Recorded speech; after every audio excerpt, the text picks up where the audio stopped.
agora, gravou? Tá gravando? Isso aí, está gravando. Bom, tá gravando? Tá gravando. Boa noite, pessoal. Tudo bom com vocês? Nossa, isso pareceu a introdução de um vídeo do YouTube, né? Apesar de que tá no YouTube também, né? Bom, meu nome é Maravas, para quem não me conhece. Eu sou o professor de Geografia do Brasil do curso Paulo Freire. E hoje, né, nós vamos dar início, na verdade, dar prosseguimento com o nosso curso de Geografia do Brasil. Essa semana a gente vai continuar. A ideia é que a gente consiga terminar hoje a nossa matéria de urbanização, né? Urbanização que vocês já viram com a professora Mariane, mas eu gosto sempre de reiterar, é um assunto que sempre cai no vestibular. É muito importante para todos vocês ter noção desse assunto, dominar bem o assunto é um assunto fácil, cai na matéria de geografia, na matéria de história, na matéria de sociologia, e cai também, isso mais comumente nos últimos anos, na matéria de redação. Galera, então, foquem nisso. Cai sempre como tema de redação, questão de urbanização, mobilidade urbana, que a gente discutiu bastante semana passada. A gente falou sobre a questão dos rodízios que acontece na cidade de São Paulo. A gente falou sobre como isso influencia e como é que a gente tem no nosso cenário hoje de Fortaleza essa questão da mobilidade urbana cada vez mais presente. Não é isso? Bom, antes de começar, eu devo afirmar que eu gostei do nosso estilo com blazer. Vou adotar, pelo menos enquanto eu estiver aqui no interior com blazer. Por mais calorento que esteja, eu gostei do estilo, né? Espero que vocês tenham gostado também. Acho que deixa a nossa aula mais legal, mais intuitiva, mais interativa também, né? Foi bom a parceria com vocês, é bom estar de volta agora no segundo semestre para a gente dar prosseguimento com a nossa matéria. Galerinha, antes de começar a aula, eu só queria falar com vocês um assunto que é a questão das nossas aulas. O Paulo Freire está passando por algumas mudanças, como normalmente ele passa. Agora na pandemia, mais constantemente, né? Como todo projeto de extensão, como todo cursinho, como todo colégio, tem que passar por mudanças. E a gente está em uma mudança agora. E eu sou um professor razoavelmente novo do Paulo Freire, certo? Eu completei meu primeiro ano como professor do Paulo Freire em abril desse ano. E, infelizmente, online. Né? E agora a gente está se encaminhando para um ano e meio, certo? E foram um ano e meio de adaptação, de mudanças vividas dentro do curso, certo? Então a matéria, a disciplina de Geografia do Brasil, vocês podem ver que ela continua em constante mudança. Ela trabalha, ela atua com temas muito atuais, questão de urbanização, dinâmicas populacionais, eu busco sempre estar trazendo questões muito atuais. A grande questão é porque existem duas geografias no PF, né, como vocês sabem, e para não ter problema de coligir um assunto com o outro, com a professora Mariane, como está acontecendo agora mais constantemente, certo? Eu estou passando por umas mudanças dentro da minha matéria, mudando alguns focos. Até ano passado, eu era responsável por questões mais ambientais, questões mais da geografia física, que a Mariane trata com você. Questão de clima, questão de relevo, montanha, enfim. Todas essas questões que vocês olham e dizem, tá, cara, isso é muito chato, tá, que é a parte mais densa da geografia, particularmente a minha matéria favorita dentro da geografia, ela é trabalhada na geografia do Brasil, um aspecto um pouco mais geral, e eu falava um pouco do aspecto brasileiro. Perdão, aqui no interior tem muita muriçoca. Tratava do aspecto brasileiro, tratava do geral, um pouco do aspecto brasileiro. E o outro professor, que dava a matéria de geografia geral, ele falava de outros aspectos. Falava de dinâmicas populacionais, ele falava de blocos econômicos e tal. Então, esse ano eu estou adaptando a minha matéria para aquela, perdão, não colida com a matéria da professora Mariane, certo? E Geografia do Brasil esse ano vai se tornar algo bem mais humano e da geopolítica. Por isso que na nossa apostila número 3, vocês vão ver vários tópicos, falando de questões da geopolítica. Nós vamos tratar de vários aspectos. Estados Unidos, Rússia, da Guerra Fria, vamos falar da África, nós vamos falar da Índia, dos tigres asiáticos, vamos falar dos focos, dos polos de conflito hoje em dia, Paquistão, Índia, Israel, Oriente Médio, África, Ásia, a América, com a questão do narcotráfico, nós vamos falar também, e da Europa, né, principalmente ali o grupo terrorista da Irlanda, é a questão do conflito separatista da Espanha. Então, para tratar desses assuntos mais geopolíticos, foi necessário que na apostila 3 a gente fizesse algumas adaptações e ela fosse um pouco mais extensa do que as outras, né? Lembrando que a nossa primeira apostila, a apostila número 1, ela só teve 4 aulas. Foi a apostila menorzinha. E a ideia é que esse ano a gente esteja se adaptando para formalizar, para padronizar a matéria de Geografia do Brasil. Então, galerinha, a gente vai estar fazendo o seguinte: a gente vai estar estendendo um pouco mais a apostila número 3, colocando mais aulas. Vai ser a maior apostila do ano de Geografia, né? A maioria delas são aulas curtas, com exceção dessa aula sobre conflitos, que é uma aula bem extensa, a gente vai falar de vários conflitos. Vamos trazer convidados, né? Tenho vários amigos da Faculdade de Direito, fora da Faculdade de Direito, professores também, que têm interesse em discutir sobre isso. A gente vai trazer várias aulas bem mais intuitivas para vocês, com temas bem atuais e que sempre, repito, sempre caem no vestibular. Então é muito atual, é muito necessário. Por isso, eu vou logo afirmar aqui, para aqueles que estão assistindo essa aula, que a partir dessa semana, a nossa disciplina de Geografia do Brasil terá aulas semanais. Estavam enviando aulas a cada 2 semanas, mas pelo decorrer do tempo, nós já estamos no final de setembro, o Enem já está cada vez mais próximo, e a gente precisa discutir várias temáticas atuais. Então, por ter tantas questões a serem tratadas, nós iremos postar uma aula, repito, uma aula por semana, certo? Se tiverem dúvida, se não estiverem conseguindo acompanhar, se quiserem que a gente tire dúvida, pare, continue com a aula a cada 2 semanas, conversem comigo, que a gente vai mais devagar, que a gente vai mais pausadamente para conseguir explicar da melhor forma para todo mundo. Mas a forma como eu encontrei, eu creio que tenha sido a melhor para conseguir englobar tudo. E a partir do próximo ano, padroniza-se as apostilas, eu vou deixar essas aulas que a Mariane também dá, urbanização, dinâmicas populacionais, industrialização, para não repetir. Fica mais fácil para vocês, não terem que assistir a mesma aula, fica mais fácil para mim, não ter que dar a mesma aula da outra professora, que acaba sendo chato, né, para os dois professores. Então, era isso que eu queria conversar com vocês no início da nossa aula de hoje. Vamos agora dar início, dar prosseguimento com o nosso conteúdo de urbanização, né? Vocês que estão acompanhando aqui o slide, na aula passada, a gente falou, deixa eu só dar aqui uma ampliada na tela, a gente falou, galerinha, de aspectos bem gerais da urbanização. Nós falamos o que é a urbanização, qual é a relação dela com os outros polos de estudo da geografia, como exemplo, né, a gente viu a questão da macrocefalia urbana, a gente vê a questão do desemprego, deslocamento populacional de uma região para outra, a gente vê a questão da Europa, a gente vê a questão das regiões do Brasil e como que elas são direta ou indiretamente relacionadas à questão da urbanização, certo? Falando de macrocefalia urbana, temos a comparação da macrocefalia urbana brasileira com a chinesa, lembrando que os dois eles fazem parte do BRICS, né, que são países com um potencial econômico muito grande, lembrando que o Brasil é a 9ª potência mundial, a China é a 2ª, ascendendo para ser a 1ª, e são países com uma população muito grande, um potencial econômico muito grande, uma extensão territorial. Então isso dá para eles uma possibilidade de crescimento e de desenvolvimento muito grande. Claro que sim, vocês podem acompanhar aí, né, nosso presente está cada vez mais difícil. O preço do arroz está chegando a quase, galerinha, o preço do arroz está quase R$6. R$6. Meu amigo, R$6 eu compro. Aliás, perdão, né? Eu comprava. Em 2016, que é o ano que eu passei a morar em Fortaleza, eu comprava 400 gramas de queijo mussarela. 400 gramas de queijo mussarela. Hoje o queijo mussarela, 400 gramas, deve estar R$15. Mas eu comprava 400 gramas, nem sei direito. Então, assim, pra vocês verem, o preço do arroz na época era uns 2 e pouco, não, 3 e pouco.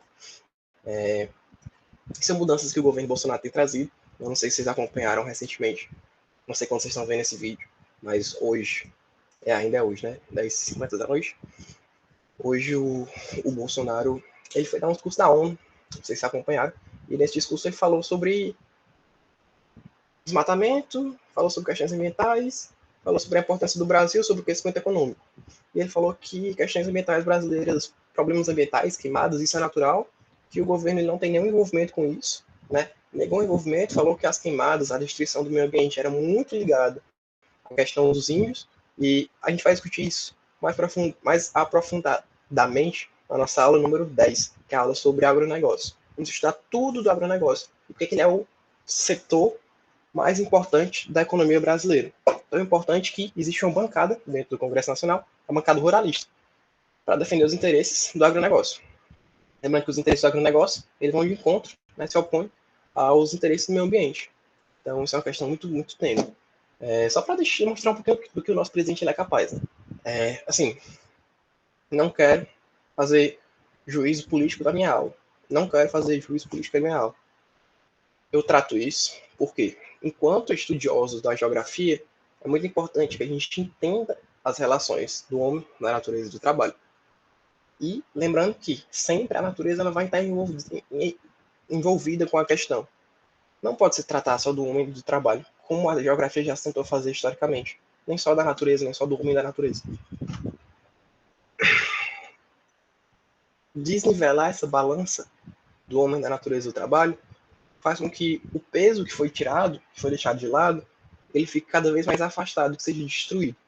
Certo? Então, falar, por exemplo, afastar pautas do meio ambiente da discussão faz com que os biomas, as questões naturais brasileiras, elas sejam deixadas de lado e estejam destruindo. Como a gente vê agora, a destruição enorme do Cerrado, como a gente viu o derramamento de óleo no início do ano, como a gente viu várias questões mesmo, estão sendo deixadas de lado pelo governo. Então, assim, não estou aqui falando se eu votei no Bolsonaro, se eu não votei no Bolsonaro, pouco importa. Eu desejo que o Bolsonaro faça o melhor governo dele, seja o melhor governo da história do Brasil. Porque se o Brasil cresce, ele deixa de ser a nona potência, que hoje já nem é mais a nona potência, e cresça cada vez mais. Felizmente parece que não consegue, né? Aquele meme, né? Não consegue. Ele consegue botar dinheiro na conta da mulher dele, mas isso aí a gente discute depois. Bom, e a gente falou da macrocefalia urbana, né? Falamos do crescimento desordenado, rápido e desordenado, que gera problemas ambientais, problemas estruturais e físicos nas cidades, e inchaços populacionais. A China, o crescimento da China, o crescimento brasileiro, comparação, falando de mobilidade urbana, como funcionam as causas, as consequências e as soluções também da mobilidade urbana. Né? E aí a gente trouxe o exemplo, que é um dos melhores exemplos que a gente tem no Brasil hoje, que é o sistema de rodízio. O sistema de rodízio que é esse sistema utilizado pela cidade de São Paulo, que só alguns veículos trafegam pela cidade, trafegam pela cidade durante determinado tempo. Então, na segunda-feira só pode andar tal veículo com tal placa. Na terça-feira só isso.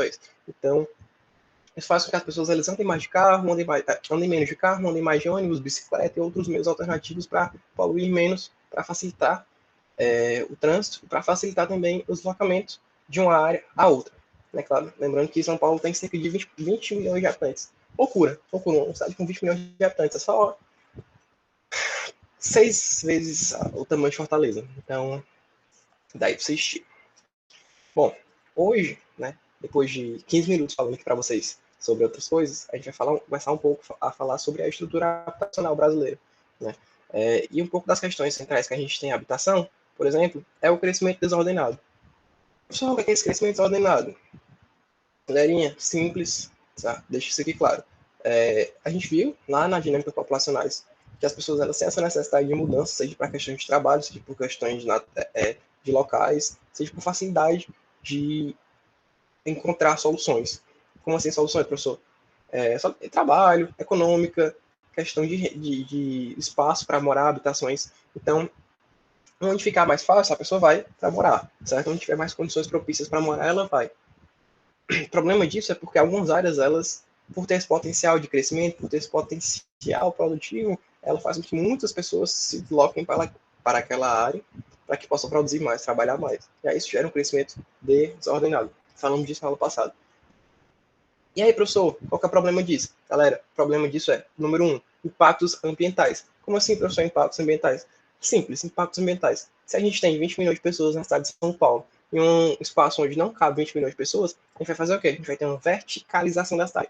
Verticalização, professor? Sim. Ao invés da cidade crescer assim, a cidade vai crescer para cima, porque não tem mais espaço dentro da zona urbana da cidade para crescimento horizontal. A cidade vai crescer verticais. Vai ter cada vez mais prédios cada vez mais altos. Construções essas que são desordenadas, repito para vocês.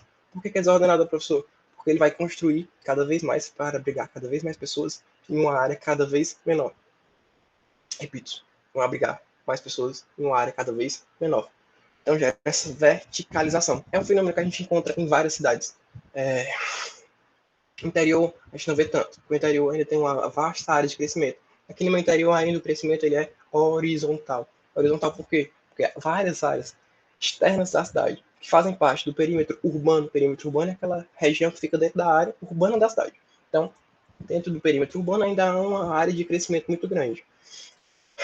As casas elas são construídas para além da área da cidade normal, né, do perímetro urbano, claro, respeitando isso, e aí tem um crescimento horizontal. Vai chegar um momento que todo o perímetro da cidade ele vai ficar ocupado, porque o crescimento da cidade não é muito largo. Né? Minha cidade, quando eu saí daqui, tinha 100 mil habitantes, hoje tem 110. É um crescimento.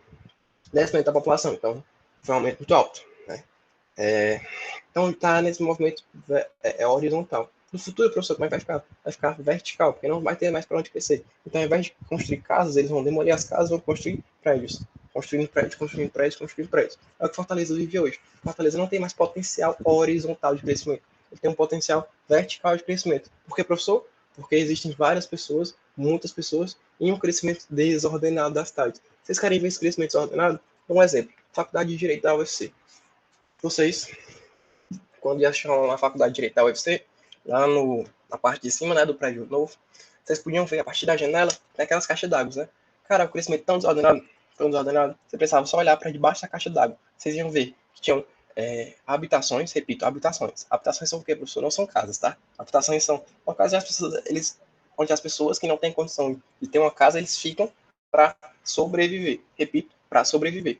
Então eles ficavam embaixo das caixas d'água, tentando sobreviver, repito, sobreviver lá embaixo, sem comida, sem condições de higiene, sem condições sanitárias. É um crescimento desordenado. Vocês podem ver isso também se olhar para o outro lado da rua. Porque, para onde, professor? Para o centro da cidade. Eu moro no centro da cidade, moro muito perto da faculdade de Direito, e eu sei que o crescimento do centro ele é um crescimento totalmente desordenado.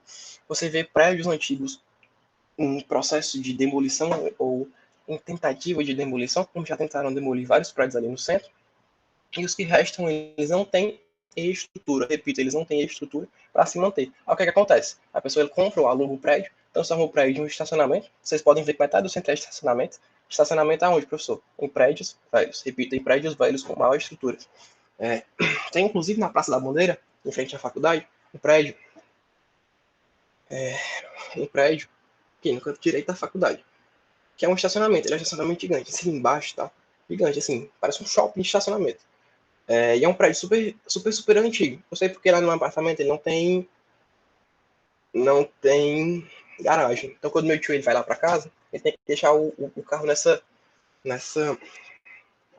nesse prédio. E aí ele deixa esse carro lá no prédio, mas fica assim, morrendo de medo do prédio desabar e o carro dele ser destruído, porque o prédio é muito, muito velho. E é um crescimento desordenado. Eles pegam as construções clássicas, antigas da cidade, não reformam, não mudam, muitos porque não têm condições de investir, e aí só cresce a partir disso. Outros exemplos a gente tem também, por exemplo, alguns prédios mais antigos que eles mantêm a base do prédio e constroem apartamento em cima. Cara, isso quebra totalmente a estrutura do prédio. Eu conversando com alguns amigos que fazem engenharia civil lá na UFC, e eles falando sobre esses prédios, eles estudam muito essa questão, que o centro ele é totalmente desordenado. Vocês já sabem disso, eu não preciso ficar repetindo. Mas ele não é reto, ele é um centro em declínio. Vocês podem ver as ruas do centro, elas são ou descendo ou subindo, mas não são retas. Isso faz com que, pegando um prédio, uma estrutura velha, é só construir em cima, sem olhar a planta, sem organizar direito, fica uma construção mal feita e a possibilidade de erosão ou de destruição, seja pelo vento, seja pela água, seja por qualquer outro fenômeno, é cada vez maior. E aí, galerinha, acontece um fenômeno muito interessante, porque essa verticalização, esse aumento da quantidade de pessoas, professor, vai gerar o quê? Vai gerar uma especulação imobiliária. Galerinha, o que é a especulação imobiliária que eu falei para vocês? Especulação imobiliária é quando um prédio, uma área, um determinado local de habitação é esse, realmente com coisas propícias para viver, água, higiene, esgoto, alimentação, ele é cada vez mais desenvolvido. Tá meio louco para vocês, né? Tá meio embaçado. Mas é o seguinte, crise de 2008. Crise de 2008. Professor, o que foi a crise de 2008? Todo mundo fala da crise de 2008, professor. Diz aí o que aconteceu. E especulação imobiliária. Especulação imobiliária. Como assim, professor? Que diabo é essa especulação imobiliária? Meu amigo, desembuchei o que é? Seguinte, galerinha, ó. Especulação imobiliária. Você tem a área do Rio Mackenzie. Eu não sei o nome daquele bairro. Não sei o nome daquele bairro. É ali de Pamplona, né? Ali de Pamplona, eu acho. Quem é que mora aí perto do Rio Mackenzie? Fala lá comigo no WhatsApp. Quem mora lá perto do Rio Mackenzie sabe que lá antes de ter o Rio Mackenzie não tinha prédio, né? Você que mora lá perto sabe que não tinha prédio lá, né? Ou se tinha, era só um. Depois que o Rio Mackenzie foi construído, passaram a ter o quê? Mais casas. Mais casas, o quê? Mais desenvolvidas, né? Passaram a ter o quê? Mais prédios, né, professor? Foi, teve mais prédios também. Por que teve isso, professor? Porque aconteceu uma especulação imobiliária. Galera, eu não tomei café, nada não. Eu sou uma pessoa muito noturna, então eu fico muito agitado de noite e prefiro dar essas aulas nessa hora. Eu tô meio assim, porque é uma aula que eu gosto muito de dar. Bom, especulação imobiliária. Então, o que aconteceu, professor? No momento que o shopping Rio Marquinhos foi construído ali naquela área, aumentou a especulação imobiliária. Aquela área que antes valia X, você vai ter que pagar agora 4, 5x para morar lá. Porque teve uma valorização, repito, teve uma valorização da área. Valorização por quê? Porque teve uma construção. Lá no direito, quando a gente vai estudar direito econômico, a gente vai ver as taxas, as tarifas, né? Lembrando que imposto é um tipo de tarifa. Tarifa é o mais geral, imposto é o mais específico. Imposto vai ser resultado para algum benefício social, educação, saúde, segurança. E a gente trabalha muito com contribuição de melhoria. Contribuição de melhoria. Você já ouviu falar de contribuição de melhoria? Contribuição de melhoria é quando algo é construído e passa a valorizar a determinada área. Passa a valorizar determinada área. Por exemplo, tem dois terrenos um do lado do outro, e aí entre eles tem um rio, certo? Uma pessoa vai lá, o governo vai lá, e do terreno A, de um lado, que tem a habitação, constrói uma ponte do rio A para o rio B. E aí, do lado A para o lado B. E aí a pessoa que está morando do lado A, ele vai conseguir ir para o lado B e conseguir construir uma casa lá, conseguir morar lá. Então aquela área B, ela vai ser valorizada. Ela vai ser valorizada. A partir desse momento, o governo ele pode impor uma taxa, uma tarifa a mais na área B por conta da valorização que ela ganhou, por conta da construção da ponte. Repito, contribuição de melhoria, uma valorização que foi feita, uma especulação que foi feita em cima de determinada área, justamente por construção de alguma coisa. Melhoria. Contribuição de melhoria. Construção do Castelão, por exemplo, naquela área passou a ser mais valorizada. Você fala assim, professor, mas ali a área do Castelão é uma área pobre, né? Ali quem mora ali é favelado e tal, não sei o quê. Nada contra vocês, viu, galerinha? Não quero chamar vocês de favelado, não. É porque tem muito preconceito em relação a isso. Mas teve a valorização, justamente por conta da construção do Castelão. Então, assim, é algo muito comum. O governo cobra mais dentro das tarifas, das taxas, justamente por conta de alguma construção que foi feita para valorizar. Aí você deve estar se perguntando, professor, e aí, se, por exemplo, ele destruiu alguma coisa, ou então ele fizer alguma construção, por exemplo, como teve ali perto, ali no Papicu, não sei se alguém mora no Papicu, daquele viaduto, né? O viaduto que teve ali perto da São Simão, tem. E aí tinha um posto embaixo e o posto quebrou. O governo tinha que pagar alguma coisa pelo posto? Cara, tinha, né? Mas aí ele não pagou. Tá?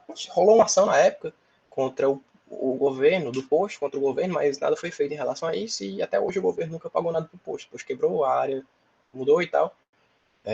Quebrou o posto, porque ficava embaixo da ponte, né? Bom, então já era essa especulação imobiliária, essa valorização de um imóvel justamente por conta da área onde ele está. Como aconteceu com o Rio Mackenzie, como aconteceu com o Rio Mar Normal, aconteceu com o Iguatemi na época que o Iguatemi foi construído há muitos milhares de anos atrás. Pode olhar que quem mora na área do Iguatemi é quem? É rico. Rico. Guararapes. Quem é que mora no Guararapes? É gente rica. Por quê? Porque é valorizado. É uma especulação imobiliária. Essa especulação é gerada por conta do aumento da população. O governo pensa assim, pô, tem mais gente morando aqui, por que eu não cobro mais? Vai lá e cobra. Legal, né? Mas não é só por causa do governo, não. Isso acontece, é um princípio do capitalismo, essa especulação imobiliária. A crise de 2008 foi isso. Se especulou, especulou, especulou, porque tinha tanta gente interessada, e aí chegou um momento que pararam de gente se interessar e quebrou. Semelhante aconteceu na crise de 29, né? semelhante. Muita gente comprava carro, comprava, produzia, até o momento que ninguém comprava mais, aí quebrou, né? É difícil, cara. Bom, a gente também tem a grilagem, né? Grilagem que a gente vê muito lá na questão do agronegócio também, principalmente na disputa entre grileiros e poceiros. Você sabe aí o que é a disputa entre grileiros e poceiros?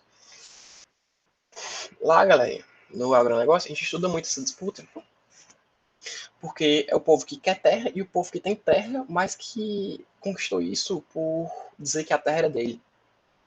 A gente estuda lá no direito, eu estava até produzindo a apostila de vocês hoje, está aqui a apostila aberta, falando sobre ut possidetis. Ut possidetis é um princípio do direito internacional que fala que a primeira pessoa que habita determinada área, ou que mora em determinado local e se desenvolve naquela área, ele passa a ter poder, e aí depois essa terra onde ele passa a morar passa a ser de domínio dele. Peço perdão. Ut possidetis, pode anotar aí. Ut possidetis, pesquisem, é interessante. Lá no direito a gente tem um princípio assim também. O nome do princípio é us capião.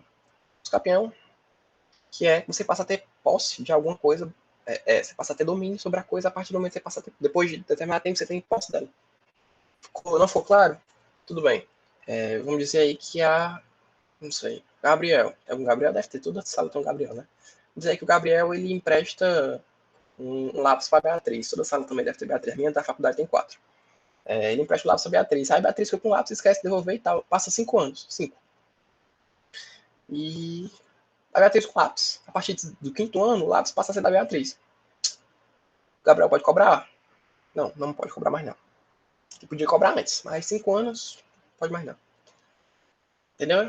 Entenderam? É uma coisa assim. A pessoa passa lá e mora e tal. Foi o que aconteceu com os portugueses. Aconteceu com os portugueses no Brasil. Chegou, matou os índios, ficou aqui e disse assim, pronto, a terra agora é minha. Depois de um tempo passou a ser mesmo dos portugueses, e aí se instalaram e tal, disseram que era o Brasil, não sei o quê. Grilagem e os grileiros e os poceiros.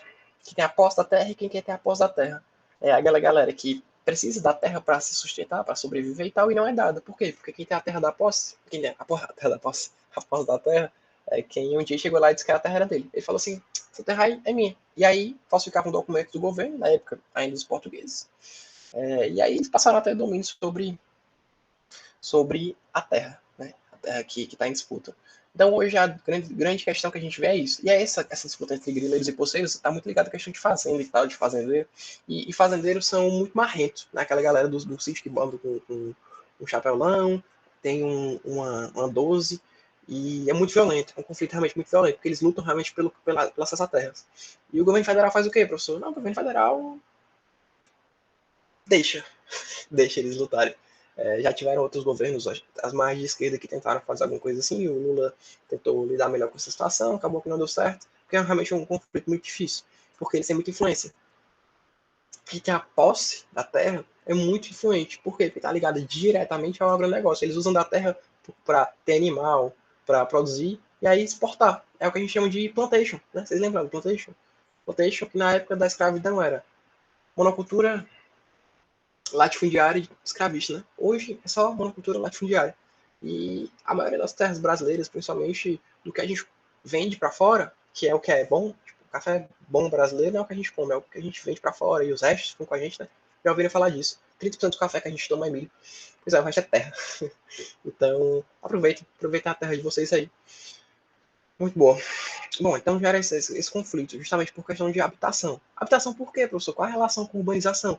Se eu estou falando de questão rural, por que tá ligado com a habitação? Porque os grileiros e os poceiros, né, esses poderes de terra, justamente para quem não tem habitação. Eles vão lutar para conseguir ter um local para sobreviver. Sobreviver a partir de quê, professor? A partir da terra. Eles vão montar, sobreviver, vender, e aí, por si só, é um ciclo infinito. Já é também, justamente porque eles não têm acesso a essas terras, loteamento clandestino. Loteamento clandestino. Vários exemplos. Repúblicas que não têm licenciamento para agir como república. Eu morava em uma república mais ou menos, né? Era um. Cara, eu nem sei dizer o nome direito daquele ali. A gente chamava de Cortiço. Cortiço, tipo o livro Cortiço do Aloysio César Filho. Que, inclusive, um dos melhores livros, na minha opinião, de literatura brasileira. Mas a gente morava em tipo uma espécie de república. Pelo menos eu morava na época do ensino médio. E não era clandestino, tá? A gente tinha licença lá para morar. Mas muita gente se vai para locais e aí se instaura em locais, repito, que não tem condições para abrigar essas população, por quê? Porque são estruturas velhas, estruturas quebradas e estruturas que muito provavelmente elas podem se romper. Então, assim, é desorganizado, é frágil e não tem nenhuma condição dada pelo governo federal para que isso pare de ser feito. Acabei de matar um muriçoca. Então, gera esse loteamento clandestino. As pessoas elas querem morar, aquela coisa, elas querem morar, elas só não têm onde morar. Gera um déficit habitacional também. Pô, professor, como assim? Você está falando que tem várias pessoas, a população aumenta, não sei o quê. Como é que gera um déficit populacional? Populacional, não. Aí, habitacional. Habitacional, a população ela continua crescendo. É uma população que ela continua em busca de locais para morar, mas gera um déficit habitacional justamente porque não são dadas condições para que esse crescimento seja feito. Repito, não são dadas condições para que esse crescimento seja feito. Falando muito rápido, né, cara? Tudo bem que o vídeo do YouTube tem como colocar 0,5 na velocidade. Mas gera um déficit habitacional, justamente porque não tem condições. O governo não dá condições. Anotem isso, o governo não dá condições. Muito importante por isso, principalmente para o Enem. O governo não dá condições de habitação no Brasil. Pô, professor, você falou de plano diretor. Plano diretor é outra coisa, outro esquema. Plano diretor a gente vai ver e está muito ligado com a estrutura da cidade, o crescimento da cidade, como deve ser feito, como deve ser uma ordenação feita pelo Estado. Não é uma seção de casas, não é uma seção de locais para morar e tal. Não, não é isso. Apesar de que alguns governos eles tentaram fazer, né? Minha Casa Minha Vida, programas assim, para dar condições. Caixa Federal, o governo federal, a Caixa Econômica, eles não, alguns lotamentos e tal. Claro que tem que ter um financiamento, um retorno de financiamento, porque o governo federal não é besta, não vai dar dinheiro de graça. Só alguns momentos, né? Mas é pago com imposto, então não é de graça, não. Nada de graça. Gera esse déficit habitacional, porque nem todo mundo tem acesso. Poucas pessoas têm acesso a essas casas. São poucas casas construídas. Ah, foi construído muito. Foi, meu filho, foi construído muito, beleza. Mas é construído muito no Brasil inteiro. Aí, se divide pro Brasil inteiro, fica pouco em cada local. Gera uma periferização do trabalho também, isso a gente discutiu, rediscutiu lá na aula de dinâmicas populacionais. Por que periferização do trabalho? Amigo, aumentou a população. Repito, aumentou a população. É simples. Se aumentar a população, o trabalhador ele vai ter que se qualificar cada vez mais para entrar no mercado de trabalho. Sim, professor, entendi que ele tem que se qualificar, beleza, mas e aí, o que gera essa periferização?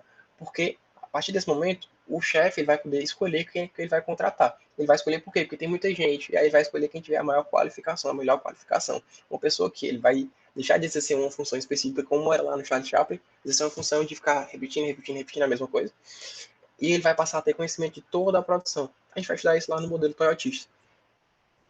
Então é algo muito mais moderno, algo muito mais dinâmico. E aí gera essa periferização porque tem muita gente e pouco trabalho ofertado.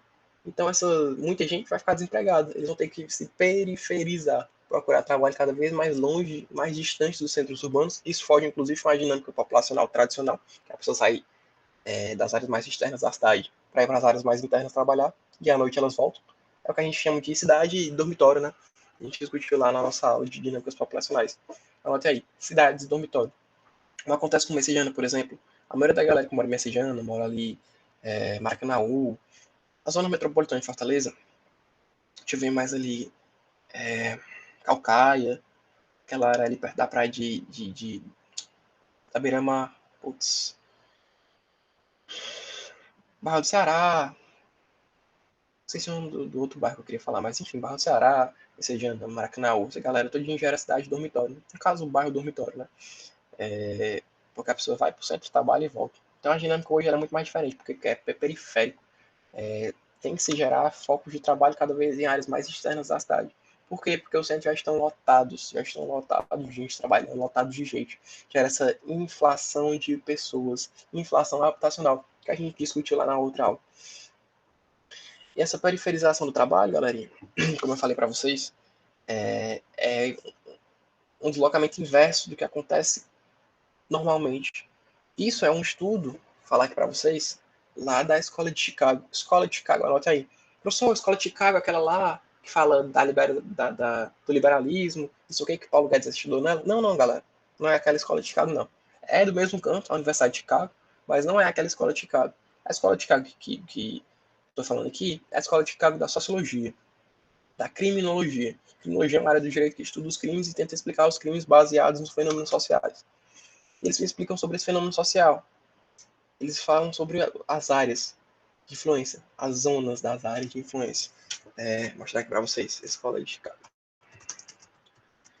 É o que a gente conhece, na escola de Chicago, ele divide em áreas, em blocos. E as pessoas elas estão morando cada vez em áreas mais afastadas dos centros. Elas se deslocam mais afastadas das periferias, enfim, e vão se deslocar para o centro da cidade para trabalhar, e à noite elas retornam. A gente vê em todos os locais isso. A gente vê, por exemplo, os ricos, que eles moram em locais longe do centro da cidade. Aldeota, Meireles é o centro da cidade.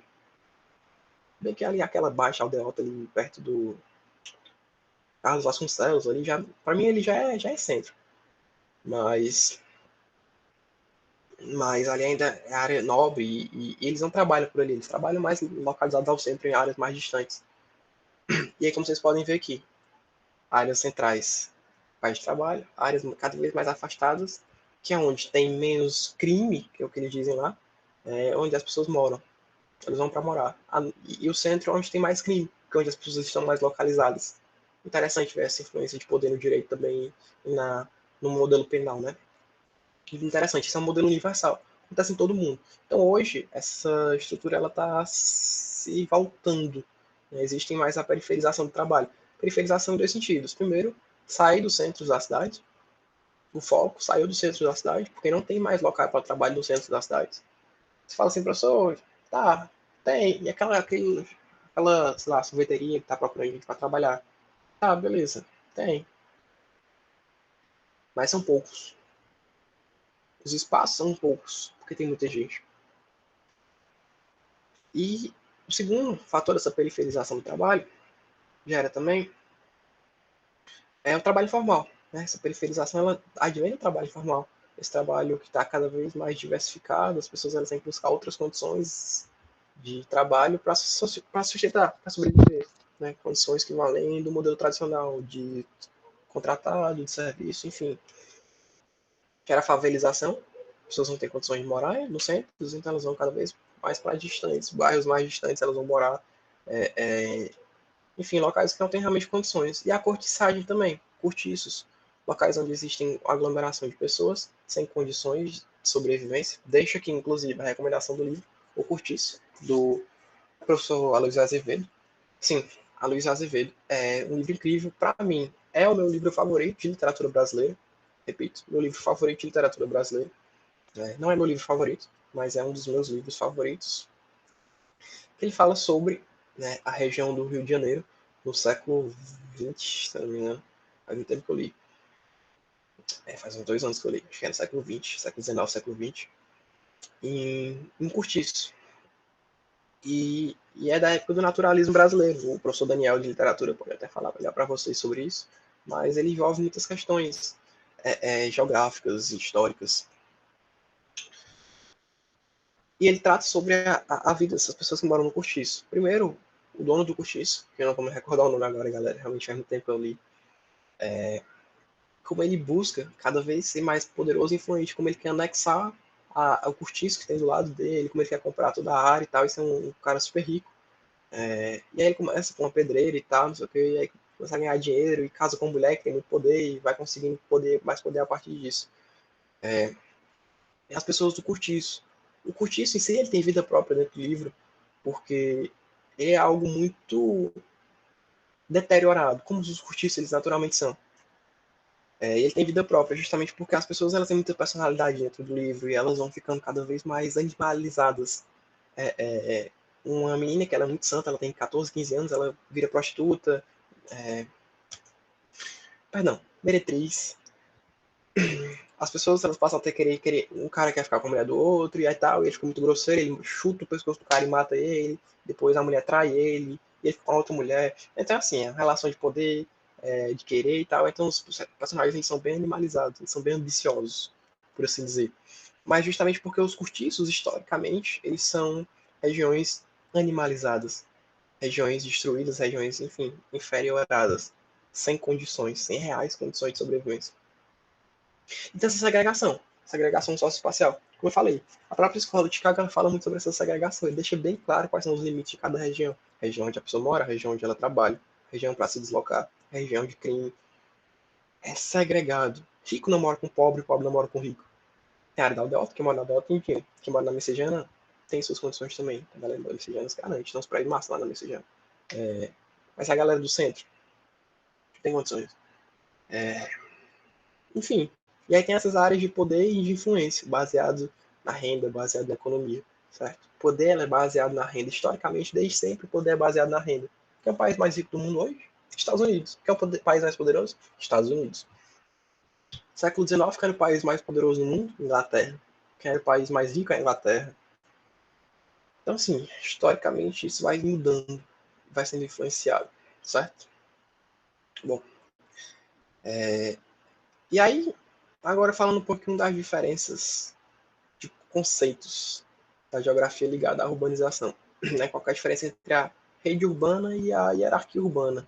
Eu gosto sempre de ilustrar, infelizmente o nosso slide ele não tem essa foto, eu traço, eu desenho pela lousa, que a rede urbana ela é como se fosse um sistema de satélite. Imagine, sistema de satélite. Então, um satélite no meio e aí tem várias ligações. Sabe quando você assiste uma novela, por exemplo, e aí tem a trama principal, tem a trama secundária, tem a trama secundária da secundária e tal, não sei o que e tal. É uma rede de relacionamentos, uma rede de histórias. Certo? É uma rede urbana. Então, a rede urbana ela vai ser essa teia, essa malha.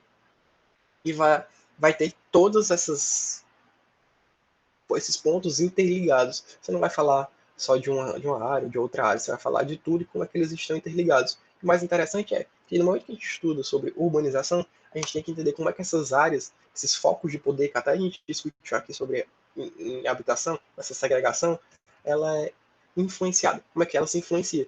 Uma pessoa que mora na zona urbana, na zona rica, como é que ela vai influenciar uma pessoa que mora na zona pobre? Por meio de um sistema integrado. A rede urbana é isso. A rede urbana é uma teia e uma malha onde tudo está integrado. Tudo é muito rápido e tudo ele vai agir em questão de segundos. Então vai ter rio, ferrovia, rodovia, hidrovia, tudo para fazer com que as coisas elas aconteçam da forma mais rápida, que produza mais rápido, saia mais rápido, trabalhe mais rápido, acorde mais rápido, durma menos. Então é bem mais complexo e utiliza muito da tecnologia de informação para que essa integração ela realmente aconteça. Dando para entender aqui, galerinha. A rede urbana ela é diferente, por exemplo, da hierarquia urbana. Eu sou hierarquia urbana, professor? É hierarquia urbana, porque a rede urbana ela é algo interno. Como assim, professor, interno? Interno. Ô, coisa, professor, não falou nada. Pois é. Interno, galerinha. É dentro da cidade. Quando eu olho para Fortaleza, por exemplo, a rede urbana de Fortaleza é assim. Ela tem metrô, tem ônibus, ela tem carro, ela tem rodovias, ela tem estradas, ela tem ruas que interligam, ela tem uma rua que sai de um canto da cidade e vai lá pro outro lado. Tem a BR que passa pela cidade inteira. É um sistema integrado. Tem o rio, tem ferrovia, tem tudo, metrô, não sei o que, complexo. Rede urbana, a gente vai estar olhando para dentro da nossa cidade. Não pensa em São Paulo. São Paulo, metrô, helicóptero. Tem rio não, mas. É que o rio eles conseguiram poluir, conseguiram poluir até o rio que tem lá. Muito carro, muita rodovia, muita. Consegue ter essa integração. Hierarquia urbana a gente olha para fora. Para fora, professor? É para fora. Vai comparar. Vai comparar uma cidade com a outra. Comparar, sim, comparar. A gente vai comparar as cidades. E aí, quando a gente comparar, a gente tem 5 critérios. A gente divide a cidade em 5 tipos. A metrópole global, essa cidade global, que é interligada, ela é toda hora. Professor, diz aí exemplo de cidade global. Nova York, Tóquio. Né? Japão, Tóquio. Só essas duas, professor? Não, galera, a gente pode ir para além também. Pequim também é interligado. É uma hierarquia urbana, é uma metrópole global, né? Diz aí mais, professor. A Europa. É a Europa, professor. A Europa não é uma cidade, não, professor. Não, eu sei, galera. Não é uma cidade mesmo, não. Mas aí, se você for olhar para a Europa, até dá para trazer aqui, ó. Cadê? Se olhar na Europa, nessa daqui, ó, nessas estrelinhas aqui, a gente sabe muito quando a gente vê uma cidade global, quando tem muito pontinho assim, muito estrelinha e tal. A Europa tem vários pontinhos seguidos. Por quê? Londres, Paris, Berlim, Bruxelas, Roma, São vários pontinhos. Então tem essa questão na Europa também, né? Cadê? Aqui. É uma metrópole global, Europa. Né? Cidade global. Metrópole nacional, professor. Metrópole nacional, São Paulo. São Paulo é um bom exemplo de metrópole nacional. Cidade global não, professor? Não, não é cidade global não. É uma metrópole nacional. É uma grande cidade, né? Uma metrópole nacional do Brasil, né? Faz sentido. E metrópole regional, professor? Diz aí um aí. Rio de Janeiro. Rio de Janeiro é metrópole regional. Regional, professor? É regional, na América. É uma influência da América. Na América? É, na América. Por que, professor? Rapaz, pode pensar em exemplo de cidade importante da América. Aí vem, viu, professor? Rio de Janeiro é importante? É importante. Por que não é nacional, professor? Porque não tem todo esse aparato tecnológico, esse aparato produtista no Rio de Janeiro. Uma capital nacional, professor. Capital nacional, Belo Horizonte. Fortaleza, professor. Fortaleza é o quê? Fortaleza é capital nacional, galera. Capital nacional também. O que é nacional? Capital nacional, professor. Qual é a diferença de metrópole? Diga aí qual é a diferença desse daí, como é que eu vou saber na hora da prova, se estiver lá. E, gente, na hora da prova, vocês vão soltar isso aqui, é bem capaz de cair na prova da UES. Isso aqui é a cara de prova da UES. Sempre a UES cobra esse negócio aqui. Hierarquia urbana. Você vai pensar, quando estiver pensando em hierarquia urbana, o tamanho. Tamanho, professor, é tamanho, importância. Importância. Pensa na importância. Vai, pensa aí. Tá? Metrópole global. Quando você pensa no mundo todinho, no capitalismo. Pensa aí no capitalismo. Qual é a maior cidade do capitalismo que você lembra? Nova York. Nova York é exemplo de capitalismo, é. Tóquio. Tóquio é exemplo de capitalismo também. Tóquio. Todo mundo correndo para o japonês. Metrópole nacional. Pô, São Paulo, cara. Metrópole. Professor, por que não é global? Cara, porque ainda não tem esse aparato. Ele tem investimentos internacionais, mas não é um investimento internacional suficiente para ser comparado a uma metrópole global desse tamanho. Certo? E regional, professor. Por que Rio de Janeiro não é nacional? Cara, ele não é nacional porque ele também não chega a ter esse aparato todo produtista. Ele é importante para a região. Região aqui da América do Sul e tal. Mas ele não chega a ser tão importante quanto São Paulo, ser metrópole nacional. Professor, mas nacional não é menor que regional? É não, galera. Não é menor que regional, não. Pensa assim. Nacional é o quê? O Brasil. Regional é o quê? O Nordeste. Metrópole regional. Rio de Janeiro é muito importante. Sudeste. Você pensa no Sudeste, você lembra de quê? Rio de Janeiro e São Paulo. Rio de Janeiro e São Paulo. Belo Horizonte também entra aí. Metrópole regional e Fortaleza também. Você pensa no Nordeste. Pensa em quê? Bahia, né? Salvador. É. Recife também. Recife é uma cidade muito bonita. Muito... E o que mais, professor? Fortaleza. Esses três. Eu diria esses três são metrópole regional. Região Nordeste, o foco da região Nordeste nesses três estados. Bahia, Recife e Ceará. Pensar na Copa do Nordeste, só lembrar que dos dois últimos campeões são do Ceará. Então já dá esse status de metrópole regional. Na capital nacional, professor, o que é que você diz de capital nacional aí? Mas capital nacional a gente pode botar assim, importância nacional que tem na capital. Pensa assim, se você for pensar, você pensa, para a nação, qual é a importância da capital? Professor, por que Fortaleza é metrópole e não é capital? Fortaleza ela é cosmopolita, galera. Ela é cosmopolita, ela tem várias culturas, ela tem várias influências. E ela chega a ter uma influência dentro da região. Ela chega a ser maior do que o próprio estado. Capital nacional, eu posso dizer vários. Ter vários. A gente pode ter Porto Alegre, é um exemplo. Curitiba. Curitiba, em alguns, eles são considerados metrópole regional, mas a gente capital nacional. E capital regional, professor? Para capital regional, a gente tem o Juazeiro do Norte, por exemplo. Professor. Juazeiro. O que mais, professor? O que é que tem de capital regional aí? Rapaz, Ribeirão Preto. Ribeirão Preto é uma capital regional. Aliás, ABC Paulista, capital nacional. Em Minas Gerais, tem várias capitais regionais. Dentro, eu podia até dizer capital estadual, né? É meio louco isso, é que já tem a capital estadual. Que tem influência dentro da região.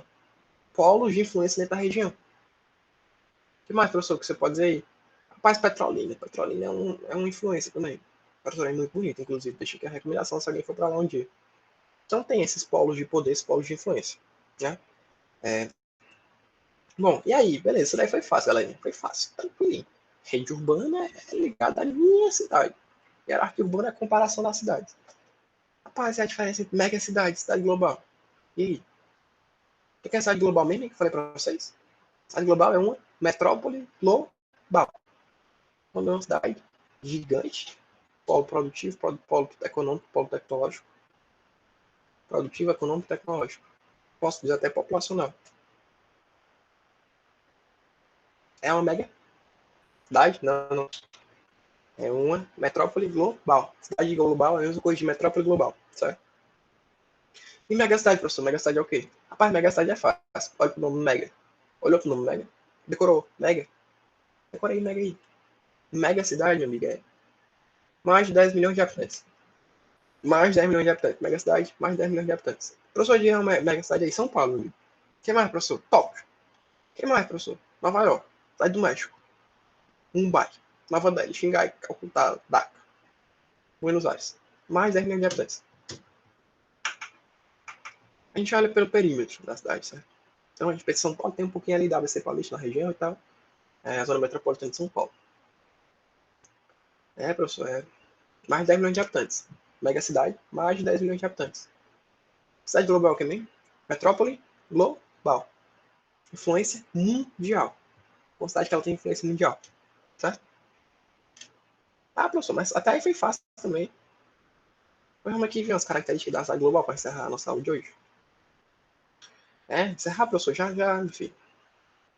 11h30 da noite já. Galerinha, cidade global, a gente tem que pensar o seguinte, ó. Você quer saber o que é a cidade global? Pensa em pontos luminosos. Pontos luminosos. Olha aí pra tua janela aí. Ah, caso você tenha que ter janela. Não pode, não. Tem que ter janela. Olha aí pra janela. Você consegue ver ponto luminoso, né? Tá de noite aqui, tu consegue. Aqui eu não. Só olhar aqui fora, eu só vou ver a luz do poste mesmo. Olha aí. Consegue ver ponto luminoso. É, ponto luminoso, né? Mas quanto mais ponto luminoso for, mais importante a cidade vai ser. Mais importante em quê, professor? Pai, nessa hierarquia urbana aqui, ó. Ponto luminoso, professor? É, ponto luminoso. A importância da cidade. Ponto luminoso. Você olha assim, ela brilha. Cara, Nova York, de noite. Pesquisei no YouTube, bota aí, Nova York, de noite. Nova York tem tanta luz, que parece sair de dia. Você vai, pisa meia-noite na Times Square, parece sair de dia. Eu não tô dizendo isso porque eu fui, né? Porque eu vi no vídeo. Eita, professor, você é chique, foi pra Nova York. Não. Tem um vídeo no YouTube, pode procurar. 360 graus, viu? Times Square, pode procurar. É, professor, é bonitão. Boa vontade pra Nova York também. Ponto luminoso.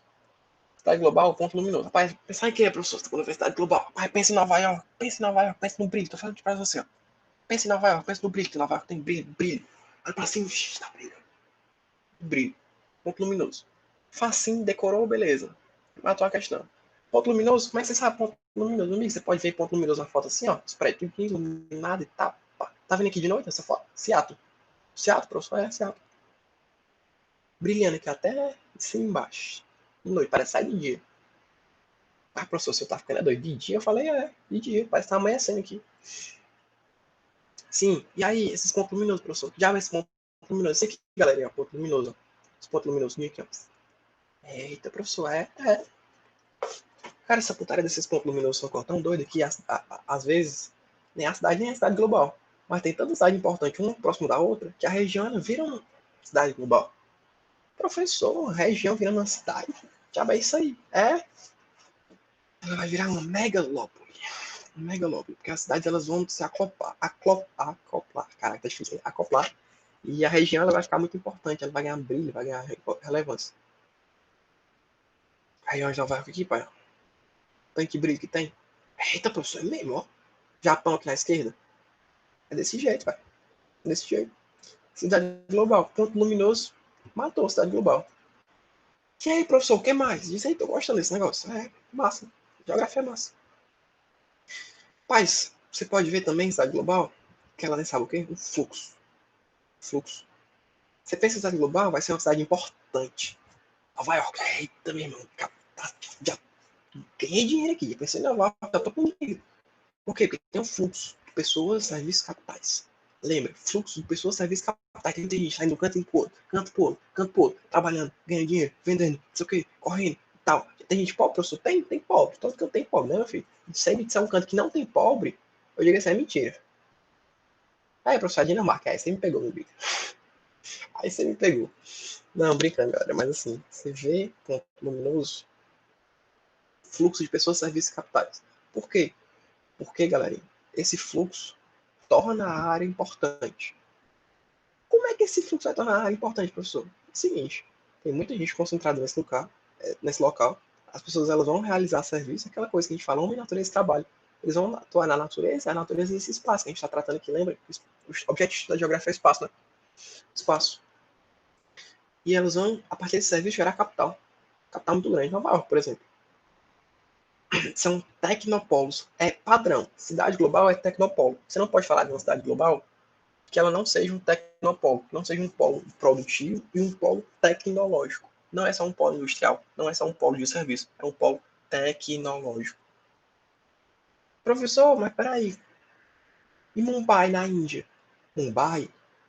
Mumbai na Índia é um quê, galera? É uma mega cidade. Mega cidade por quê, professor? Mais de 10 milhões de habitantes. Isso aqui, ó. Mais de 10 milhões de habitantes.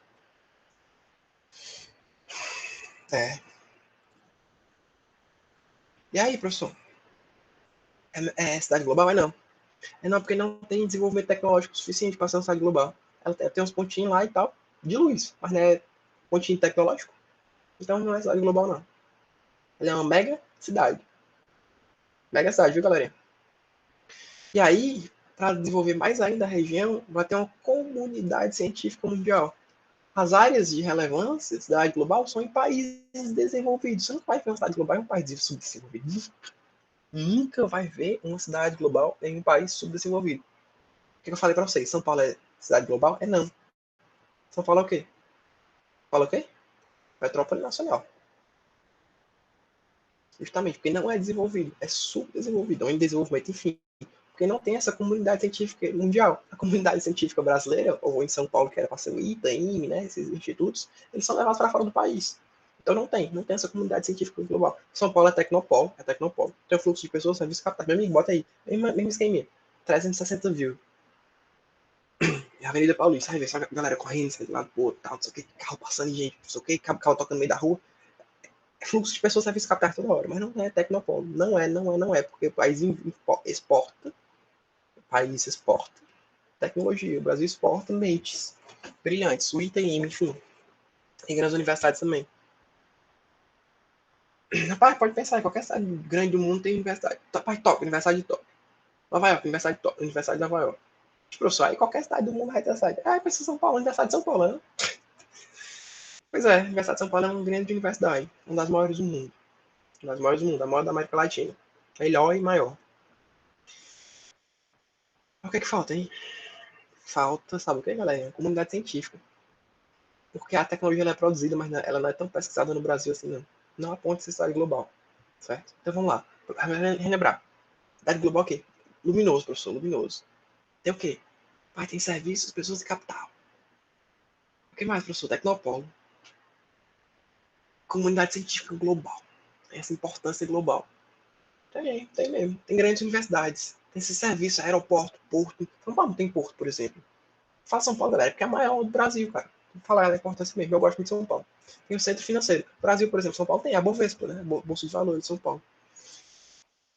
Dá essa importância, dá esse investimento que precisa. Mas não é ainda uma maior coisa grande, gigante e tal. E capital especulativo. Professor, o que é capital especulativo mesmo? Essa coisa que varia muito. Essa bolsa de valores. Você pensa em bolsa de valores, você pensa em quê? Dólar, né? Variação, aumento ou diminuição do dólar, né? Agora só aumento, né? Porque diminuição é só no sonho. R$ 5 em para 6, 7, 8. Nem sei mais tá R$ 5 não, mas. Capital especulativo. Especulativo. Especulativo por quê? Especula. Ah, professor, coisona. É que realmente especula, galerinha. A quantidade de dinheiros entrando ou saindo é especulada. Você vai investir na bolsa, esperando que tenha dinheiro entrando. Dinheiro entrando. Se tiver mais dinheiro entrando na bolsa, a coisa vai se valorizar. Você vai ganhar mais dinheiro, você vai poder tirar mais dinheiro disso. Né? Você comprar ação. Vai estar dando dinheiro na coisa. Vai não? Vai estar valorizando. Professor. Capital especulativo. Bolsa de valores. Centros financeiros. Brasil. Capital especulativo. Centro financeiro. Tem serviço? Não tem porto, mas tem aeroporto, né? São Paulo, vários, inclusive. Guarulhos, Congonhas. Campinas, que eu não sei o nome agora. grandes universidades, algumas grandes universidades pesquisa bastante, mas não tem uma comunidade científica ainda. Falta pesquisa. E o Tecnopolo é um polo muito mais produtivo do que um polo pesquisador. Então falta essa questão para ligar a chave de São Paulo como uma cidade global. Mas a ideia é que São Paulo se encaminhe para isso. Tá certo, galerinha? Passei um pouco do tempo hoje, na nossa aula deu 1 hora aqui. Mas enfim, acho que consegui abordar os temas que eu estava querendo mesmo para a aula. Deixa eu parar aqui a apresentação. Oi. A aula foi muito boa. Gostei muito do tema. É sempre muito atual falar sobre isso. E por mais que seja tarde, vocês viram, eu estou muito empolgado. É um conteúdo que eu gosto muito, muito mesmo. E eu espero que vocês gostem também. Né? Espero que vocês estejam gostando da nossa dinâmica. Eu estou particularmente gostando de colocar o terninho para vir dar aula para vocês. E a ideia é que, como eu falei no início da aula, a partir da próxima semana, as nossas aulas elas passam a ser semanais. A ideia é que essa semana ainda eu mande outra aula para a gente finalizar urbanização.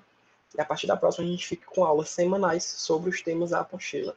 Quando terminar a urbanização, industrialização do Brasil, certo? Lembrando que a Mariane já falou sobre isso com vocês, então eu vou passar assim, voado, falar realmente coisas bem pontuais, e aí a gente já pula para agronegócio. E aí quando chegar na apostila 3, vai falar de várias coisas, geopolítica dos conflitos, geopolítica dos países em ascensão agora. Vamos falar de algumas questões do Brasil também, né? Porque a nossa matéria Geografia do Brasil tem que falar do Brasil também.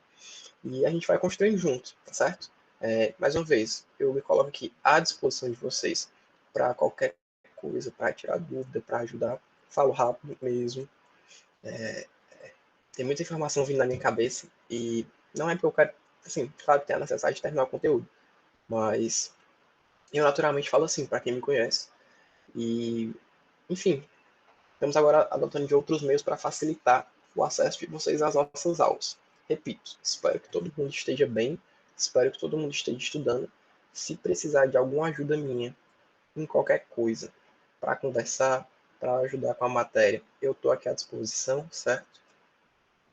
O nosso conteúdo está sendo postado lá no Classroom, que está disponível no grupo de vocês, o WhatsApp, está sendo postado no Drive da Geografia do Brasil e no YouTube também, para aqueles que querem ter acesso, para facilitar a vida de todo mundo, de todo mundo, de todo mundo.